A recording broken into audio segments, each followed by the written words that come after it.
Welcome to Becoming a Financially Confident Woman, the podcast that helps high-achieving women take control of their money and build wealth with confidence. I'm your host, Dr. April Murdaugh, financial advisor, college professor, and founder of Woman to Woman Financial.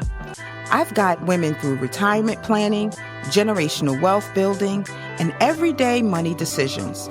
Beyond the credentials, I understand the struggles on a personal level.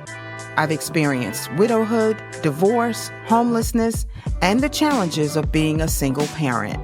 Those experiences shaped my mission to help women like you gain the clarity, confidence, and strategies you need to take control of your financial future.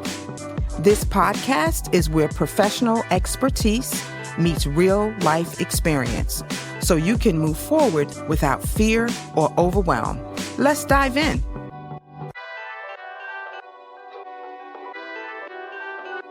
Welcome back, everyone, to another episode of Becoming a Financially Confident Woman.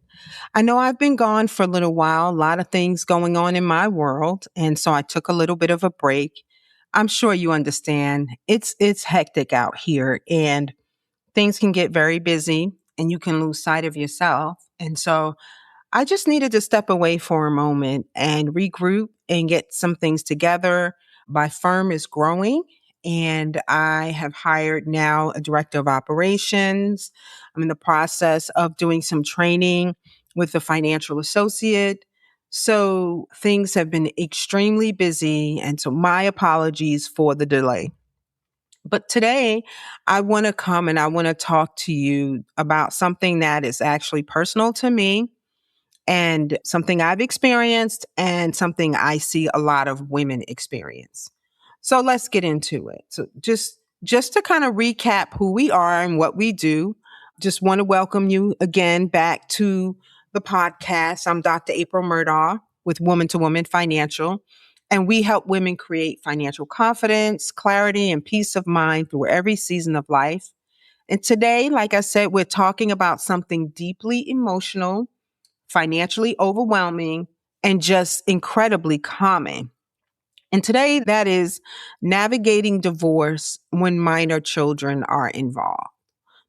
All I want to say is this, and before we get into it, is divorce is just not a legal process. It really isn't. I mean, we think it's just a piece of paper, but just like getting married, it's bigger than the piece of paper, so is divorce. It's emotional.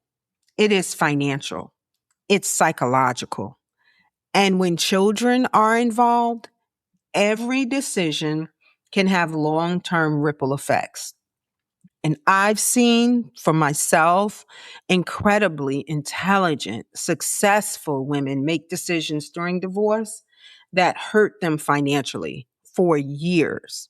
Not because they weren't smart, but because they were just exhausted, emotional, scared, or just want to keep the peace. And I know that was my situation. I mean, we weren't fighting over much and we didn't have many assets to divide, but I walked away from it all. I just was like, keep it. It's not worth the hassle. I can regain my peace. And every woman that I speak with that comes into my office post-divorce regrets the decisions that she made during that time because she knows that she settled for way less than what she should have. And a lot of times we do it because it's hard fighting. It's hard going back and forth with someone that you either used to love or maybe even still love. The court system sucks. It is a tough, tough process. And so a lot of women just walk away, like I said, and because they're exhausted, they're emotional, they're scared, or they just, you know what, I just want to keep the peace, especially for the sake of the children. So today, I want to walk through 5 major mistakes that women make during divorce involving children, and more importantly, how to avoid them. So I want to also preface this to say that this is not legal advice. I am not an attorney. This is my experience. This is also educational guidance to help women think clearly during one of the hardest transitions of their lives. Okay? So let's get into it. So, one of the biggest mistakes that I tend to see women make is prioritizing immediate peace over long term protection. Like I mentioned, women, they often want to end the conflict quickly. They give up assets, they give up retirement or support just to move on. And they have this idea that short-term relief creates long-term, it's like I'm done. Short-term relief, and that's what they're focused in on. But we'll see later that it does create some long-term financial damage. Many women, like I mentioned, are just emotionally exhausted by the divorce process. It is a tough process and they just want it over. So they agree to settlements too quickly. They waive rights. They avoid asking questions because they don't want to seem difficult or better yet, not knowledgeable, right? Like may not, a lot of people don't go into marriage researching how to prepare for divorce, right? So, you don't know what you don't know. But here's the truth, ladies, and I really want you to hear me clearly, is that protecting yourself financially is not being greedy, not being greedy at all. Because you see, if you have children, you're not just negotiating for yourself, you're negotiating for the stability of your children. I've seen women walk away from retirement assets, agree to unrealistic budgets, or just fail to account for future expenses because they feel guilty for asking for more. And I see this happen with women who are successful. They're career women. They work jobs. They have great careers and they just give it all up. And then years later, they're struggling financially while trying to support the children, save for college, and rebuild their own lives. So I want you ladies to understand this. Your future matters too. And your children benefit from a financially stable mother. So before signing anything, slow down, get clarity, understand the numbers, and do not confuse being kind with being financially unprotected. See, because I meet women, it's like, oh, it was amicable, it all worked out, but I look at things and she's received the shorter end of the stick. So I honestly say, slow down, and it would be good to get someone in your corner to help you, a non-biased, not your girlfriend who's watched you go through hell.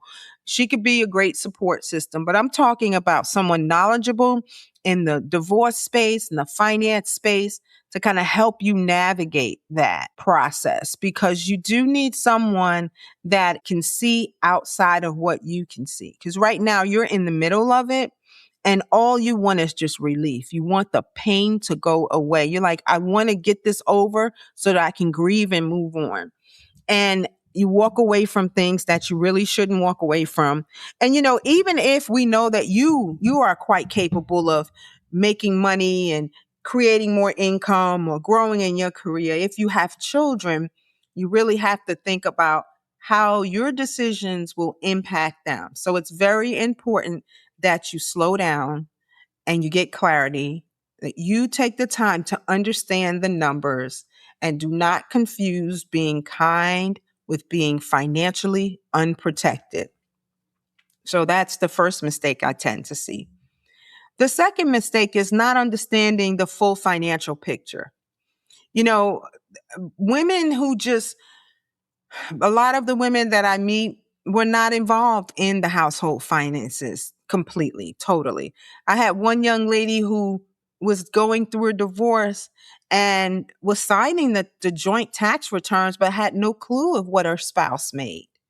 And so he came to the table saying he made X amount of dollars when it turns out that he made significantly more than what he told them. But she didn't check because she didn't check the tax returns. And when I asked her, well, do you have a copy? Did you sign the returns? And she's like, yeah. I said, well, do you remember what you signed? And she had no clue. He was able to provide for their lifestyle. All was well in the world. She never really paid attention to what he made. So when things started to separate, when they had to start separating their assets and planning for the future of their children, she just took his word for it, as she had in the entire marriage, only to find out later that he was not being completely honest. And He was making more money than he said. So it happens all the time, especially in marriages where one spouse handled the investments, the taxes, or the business finances. And listen, ladies, you cannot negotiate what you do not understand. So it really is your responsibility. You need to know what assets exist, what debts exist, the retirement accounts, yours and your spouse's, insurance policies, beneficiaries, tax liabilities, monthly spending. What is it costing for you to live? A lot of clients that I meet or people I meet, they have no clue of what it takes to run their household. One lady said to me, well, my husband just gives me the Amex and, I do it and he just pays the bill.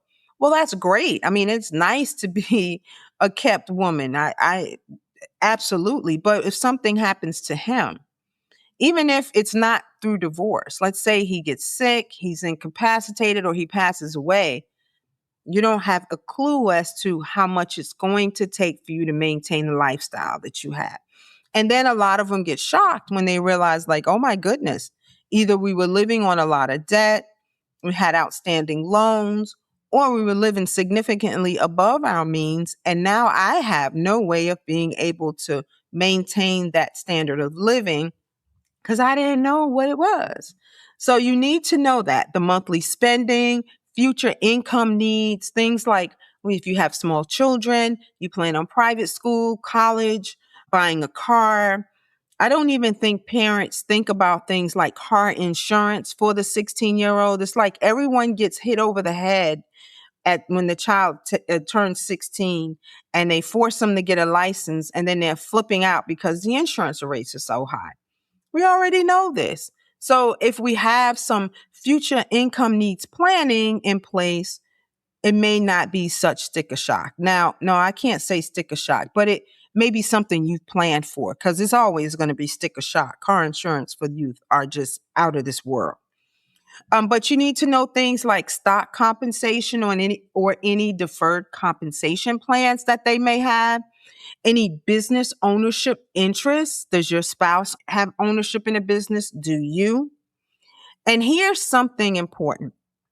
A settlement can look equal on paper and still be wildly unequal in real life.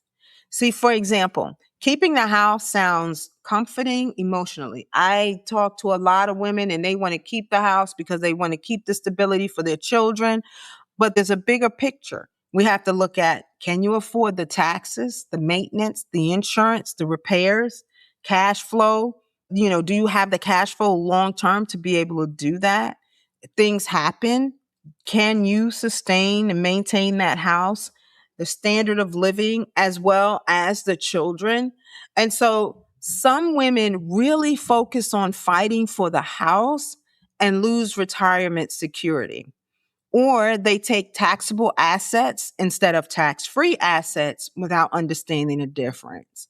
And so the house is great, but your long-term security is even more important because let's face it, those of us who have grown kids will tell you they get grown, they move out, they are on their own, they're living their best lives. And even when I deal with a situation where the parents pass away and the house is there, the kids don't want it. They sell it and they want the money. So really think bigger than the house. Of course, I agree. You want to create stability and security for your children. You want the familiar environment, things that they've been used to, because it does rock their world. But I will tell you, you need to make sure that whatever you do, that you can sustain it because you're looking at it from two of you, and now it's just going to be one. So I want you to make sure that you have a team, somebody that helps you understand not just the legal fairness, but financial sustainability, somebody that's willing to walk through the numbers with you and help you understand or recognize what it takes for you to live and then what you should be asking for. So I definitely say, and I know men will probably be upset on this part, women, this is aimed at women, but there are men in this situation as well. My point is I don't want you to make these mistakes. I want you to understand that divorce is just not about splitting assets. It's about rebuilding a life. And don't give up too much in an effort to rebuild the life so fast that you don't even realize that you're settling. Mistake number 3. The third mistake is one of the most damaging. And I have done this, but it's putting the children in the middle of adult conflict. And I wouldn't say I've done it directly. Like I wasn't one of those parents that said, go tell your dad this and sending messages and back and forth fussing. But they did hear me fuss with him on the phone. We had heated exchanges. And I didn't always say the nicest things about him around them, just talking with my girlfriends or just being frustrated and angry. And so I definitely didn't do the best that I could when it came to this area.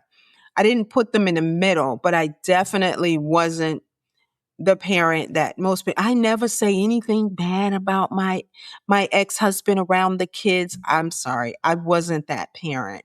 And so I I joke with my kids like, "Oh my gosh, you have me as a parent. Your therapist is going to be rich." So if she's driving a Mercedes, tell her to say thank you to me because I have made so many mistakes.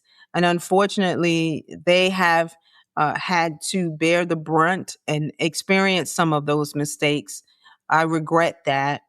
And, I do encourage them to seek therapy and help because, we parents are definitely not perfect. But I will tell you, this mistake is the most damaging. Putting the children in the middle of adult conflict is the most damaging. And sometimes, you know what? Women, they don't even realize that they're doing it. It could be things like asking your children to relay messages or discussing court issues in front of them, venting emotionally to them. These are your kids. These are not adults. They cannot begin to process what you are dealing with. And venting to them and talking to them about the other parent, it's just not wise. It's damaging to your children. And honestly, I think they see you as weak, and may judge you. So I've never really seen that end up turn out to be good for the parent. So I would refrain from that or making the children feel responsible for your well being. Some kids grew up in a house where it was performance based. If you did things good, then you were a good kid. And, I grew up somewhat like that. I'm not saying that my parents didn't love me, but because it was so performance based and I got praise and the I love yous when I got good grades, that's what I sought. I sought attention through academics and those sorts of things. So what I want you to understand is that your children cannot be responsible for your emotional well-being. And, I didn't have that expectation, but I will tell you that my children saw me extremely depressed. They saw me crying all of the time. And they heard me struggling and venting about their dad and things that I wish he had helped me with when I was raising them and when we were going through the divorce. And so, they then, even though I may not have been directly speaking to them, they felt, I'm sure, responsible for my emotional well being. So they were always concerned about my feelings. And I don't think that's just a good environment for children. And I can say that because I've lived it, I've done it, and I regret some of it. I regret all of it for sure. So I want you to understand that they do not need to carry the emotional weight of the divorce as well. It's you and your spouse. It is not your children's issue in terms of emotions. And letting them know you love them and letting them know that you're not going to take the other parent away is very important, unless, of course, there's harm and the parent is unstable mentally and you see, and there's been some evidence of harm and abuse, then of course, by all means, keep them away.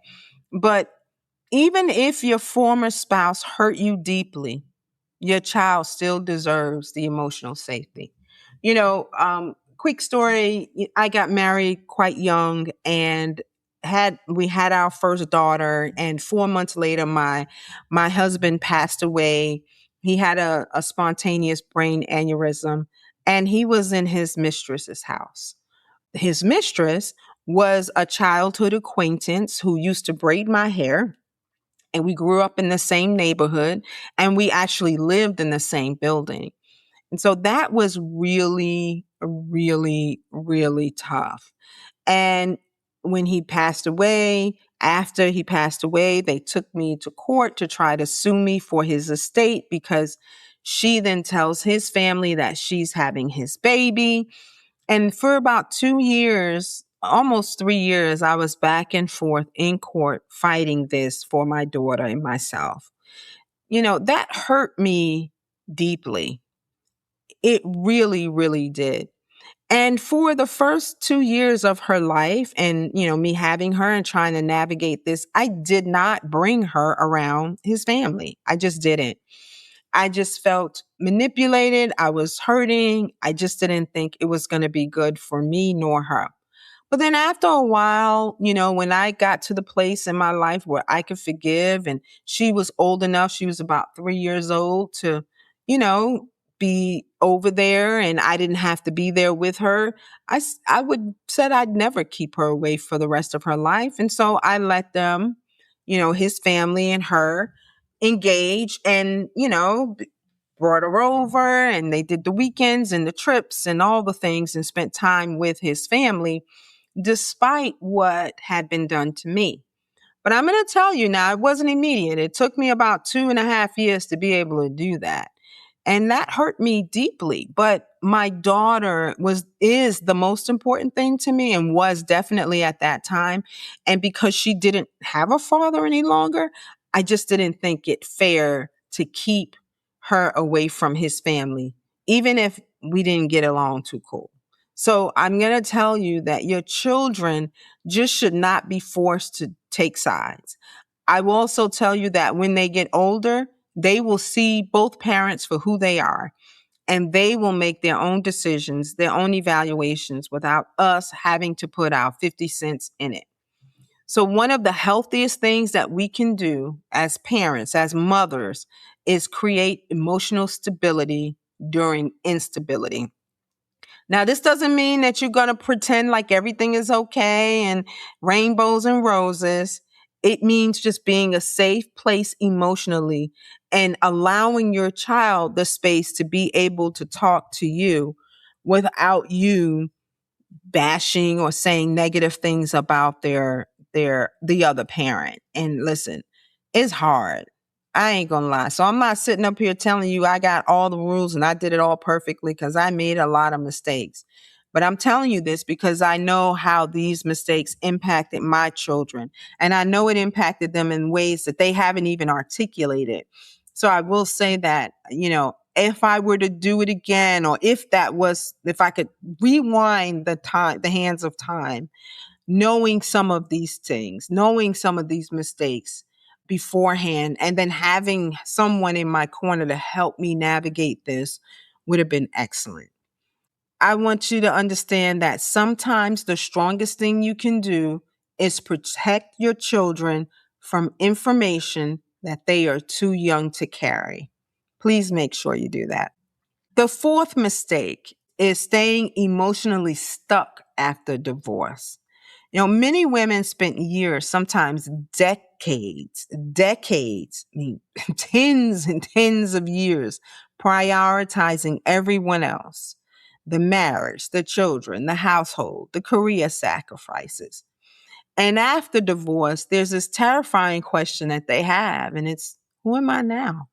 Who am I? I'm in that season of my life, not necessarily because of divorce. Now all my children are grown. They're out of the house. I have kind of downsized. I have a great little apartment that I love, a space that I love. And the question that I'm asking myself is now, what brings April joy? What do I like? Who am I for real? Other than hustling and surviving and taking care of the kids and paying the bills and trying to get more education so that you can advance professionally, so you can make more money, so you can pay the bills. Like, who am I outside of this rat race that I'm in? And so divorce is tough because divorce sometimes gets you in the place where you have to sit down and ask yourself that question. Who are you? Who are you? And a lot of us women lose our identity in marriage. I'm telling you, if I see 10 divorced women, all 10 of them are like, oh my gosh, I feel so free. I was so absorbed into the marriage, into my husband, and I gave up so much. And I just believe that there's a way to have a relationship that you don't have to give up that. But nevertheless, this is where these women find themselves. And because you find yourself there, the question that you're trying to figure out or trying to answer is, who am I now? So I want women out here listening to this to understand that divorce is not the end of your identity. It's not. It's the rebuilding of it. See, this is the time to do things like learn your finances, understand investing, build boundaries, rebuild your confidence, create a vision for yourself again, a new vision. And yes, oh my gosh, it's scary. And yes, it's not going to happen as soon as the ink on the divorce papers are dry. I think there's a statistic that says for I think every 3 years you're married, you need 1 year of healing if you divorce. So, I meet women who divorce after 20 and 30 years, so just think about that. It takes a long time to heal from this. It takes a long time to rediscover who you are, to rebuild your confidence, to create a new vision for yourself. And it is scary, but you can do it. I'm a living witness to say you can do it. I believe that you can do it. If I did it and the mistakes I've made have been magnanimous, I know that you can. So I find that a lot of women in this stage, they avoid looking at accounts because the anxiety that they get feels overwhelming. They're trying to figure out, how in the world am I going to do this? But when you avoid things like this, especially your money, it creates vulnerability. You're exposed. And I want you to know that confidence, it comes from clarity. Doesn't come from being perfect. It doesn't come from saying I have all my stuff together and I can pay all my bills. It comes from clarity. What I also want you to take with you is you do not have to know everything today, but you need to get started. You cannot change. You cannot move forward. You cannot grow. You cannot get through this healing that you'll need to get through if you don't begin. So that's very important. And the fifth mistake, the last one we'll talk about, is failing to update the entire financial and legal plan after divorce. And let me tell y'all, this is huge. I had a client whose husband passed away, and it was his second marriage. She was his second wife, and he never updated the beneficiaries on his life insurance policies. And so when he passed away, guess who got the life insurance policy? Wasn't the second wife. It was the first one. Now, I know in some states you can take them to court and all that, and some of that can be contested, but beneficiary designations are a good way to kind of avoid probate. And if it's titled properly, you don't have to even deal with probate. That's not an issue. So they have to pay the person listed as beneficiary on the account. So when you divorce, it is very important that you update your entire financial and legal plan. So, when you divorce, you're like, oh my God, I'm done. Whew, I got through this. Oh my gosh, I'm so happy. It's over. They have divorce parties and they free and all that. And I say, celebrate your freedom if that's where it is for you. If it's going to help you regain your peace and all the things that you're looking for and you have a positive outlook on life, absolutely. But I want you to know that just because you finalize the divorce, that doesn't necessarily mean you are done. You see, you got to make sure that your ex-spouse is not still listed as the beneficiary on anything. We need to know that the estate planning documents that you have are now outdated because you are divorced. The insurance coverage that you may have is now insufficient. Need to have that reevaluated. The guardianship documents need to be updated if they haven't been. The budgets that you had are not real budgets anymore because it's just you. The emergency savings, you're going to need more emergency savings. If you're single, you need at least 6 months of emergency savings. If you're married and one spouse works, then we say 6 months. But if you're married and both of you work and you make around the same income, 3 months. So there's a big difference in the amount of money you need to be able to respond to emergencies. So your whole financial life just changed. And because it has changed, your legal documents need to reflect that. And so if you have children, it's even more critical to ask questions like, well, who would care for them? And who manages the assets for them? Because yes, if you have life insurance, if you have college plans, those things are very important to have. But if something happens to you, who's going to manage those assets? Who is someone that you would trust to do that and not blow all the money on cars and vacations? How is the money going to be distributed? What protections are in place for the children? See, those are difficult conversations, but avoiding them does not protect your children. So listen, divorce is hard. Divorce sucks. I don't recommend it on anybody. I would venture to say stay single before going through divorce because it is like a tearing of your flesh, they say. It really is. And I know because not only was I widowed, 8 years later, I stayed married for 10 years, and it ended in divorce. So having to walk through that time in that season was tough. It was a tough season in my life. And I'm telling you these mistakes because I've made some of them, and I see women make them all of the time. So I want you to know this. If you're navigating divorce right now, I want you to hear this clearly. You are not failing because your marriage ended, and you are not weak because this season feels overwhelming. Divorce with children is one of the most emotionally and financially complex transitions that a woman can experience. But it can also become the beginning of a new life. It can become the beginning of rebuilding your peace, your confidence, your stability, a healthier future for you and your children. So I want you to do this. I want you to take your time. I want you to get good support. I want you to build the right team. I want you to ask as many questions as you can. I want you to commit to understanding your finances and commit to protecting your children emotionally. And remember, your future still deserves intention and care. It really does. Your future still deserves intention and care.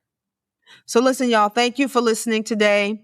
If this episode helped you, share it with another woman who may need encouragement and guidance during this season. And if you like help creating a financial plan through those major life transitions, you can visit our website at womantowomanfinancial.com. I'll make sure there's a link in the show notes. I'll see you next time. Thanks for listening to Becoming a Financially Confident Woman. I know from experience that confidence with money can change everything. Be sure to subscribe, share this podcast with another woman who needs encouragement, and visit Woman to Woman Financial to schedule your confidential financial conversation. Remember, you are becoming a financially confident woman.